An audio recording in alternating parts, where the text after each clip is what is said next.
नमस्कार दर्शक बंधु, आज आपण मानक आम देखा गोटे भिन्न धरणर दौड़ प्रतियोगिता देखु केमती एक्सरसाइज करा जाए। एक्सरसाइज करने द्वारा देह केमती सुस्थ रुहे। आम आरंभ करवा आम प्रतियोगिताटी।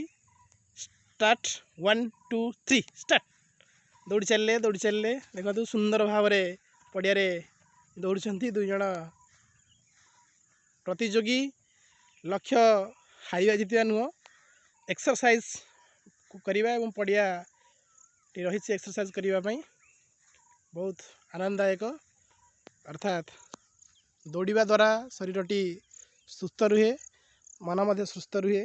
एवं आज समय कोरोना भली एक क्रिटिकल समय जो भाव में आमर वर्तमान शरीर को लेकिन आम चिंता प्रकट करुँच, स्वास्थ्य को नहीं चिंता प्रकट, आमर रोग प्रतिरोधक शक्ति कमी जाऊँगी। एठी आम शरीर को सुस्थ रखापी रक्त संचालन को ठीक ठाक रखापी आमको दौड़ा पड़ो एवं आम शरीरटी फिट ये थिला 100 मीटर दौड़। पुणी थे दौड़ी चलले पुणी थे देखु प्रतियोगी जनक केमी दौड़ती।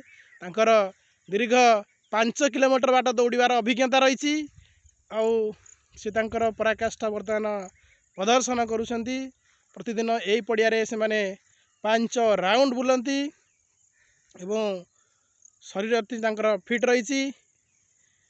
देखु धीरे धीरे धीरे धीरे बेग वृद्धि पाई, बेग धीरे धीरे वृद्धि पाँच।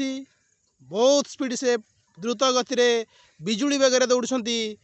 दौड़ार ये जो प्रक्रियाटी रही जेहेतु वर्तमान समयटी हूँ अपराह्न समय, विशेष दौड़ी होनी। सकाळ समय से आहरी स्पीड दौड़ती। तेणु आपण मैंने प्रतिदिन किसी ना कि चलतु, दौड़तु, निज शरीर को सुस्थ रखु एवं सुरक्षित रुहतु। ताद्वारा आपण मानकर इम्यूनिटी पावर बुस्ट हे।